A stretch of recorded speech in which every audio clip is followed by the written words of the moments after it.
ചെയ്യുന്നത്. പിതാവിന്റെ കൈപിടിച്ചാണ് നാം ലോകത്തെ നേരിടാൻ പഠിക്കുന്നത്. അങ്ങനെ കുടുംബം എന്നത് നമ്മുടേത് മാത്രമല്ല, ഓരോ മനുഷ്യരുടെയും അടിത്തറയാണ്. ആ കുടുംബം നല്ലതായിരിക്കുക എന്നത് ഒരു വ്യക്തിയെ മാത്രമല്ല, ഒരു സമൂഹത്തിന്റെയും ഒരു രാജ്യത്തിന്റെയും ഭാവിയെ തന്നെ സ്വാധീനിക്കുന്ന വിഷയമാണ്. ഒരു കുടുംബം നല്ല കുടുംബമാകുന്നത് പണവും പ്രാപ്തിയും കൊണ്ടല്ല, മറിച്ച് സ്നേഹം, പരസ്പര സഹായം, ഒത്തിണക്കം, സഹനശീലത എന്നിവയെല്ലാം തകരാത്ത ജീവിതത്തിന് ഉറപ്പുള്ള സത്യലക്ഷണങ്ങളാണ്. തകരാത്ത ജീവിതത്തിന് ഒരു കുടുംബം ചെയ്യേണ്ട കാര്യങ്ങൾ വളരെയേറെയാണ്. കുട്ടികളിൽ നല്ല മൂല്യങ്ങൾ വളർത്തുക, സമൂഹത്തിൽ നല്ല പൗരന്മാരെ വളർത്തുക, മാതാപിതാക്കൾക്ക് ബഹുമാനം നൽകുക, ദൈവഭക്തിയും നന്മയും വളർത്തുക എന്നിങ്ങനെയേറെ.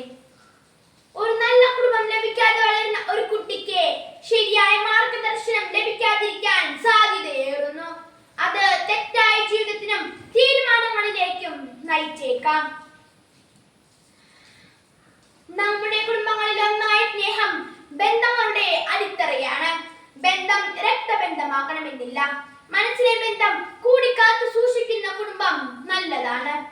പിതാവ് മാതാവിനെ, മാതാവ് കുട്ടികളെ, കുട്ടികൾ മാതാപിതാക്കളെ പരസ്പരം സ്നേഹിക്കുന്ന സമൂഹത്തിലാണ് സന്തോഷം നിലനിൽക്കുന്നത്.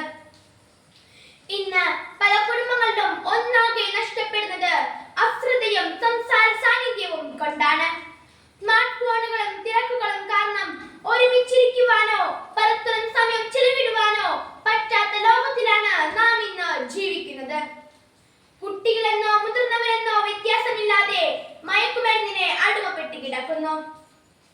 എന്തിനു പറയണം, മാതാപിതാക്കളെ പോലും കുത്തിക്കൊല്ലുന്ന സമൂഹത്തിലാണ് നാം ഇന്ന് ജീവിക്കുന്നത്. സ്നേഹിതരെ, ഒരു വ്യക്തിയുടെ ആദ്യത്തേതും അവസാനത്തേതും കുടുംബത്തിൽ നിന്നാണ്.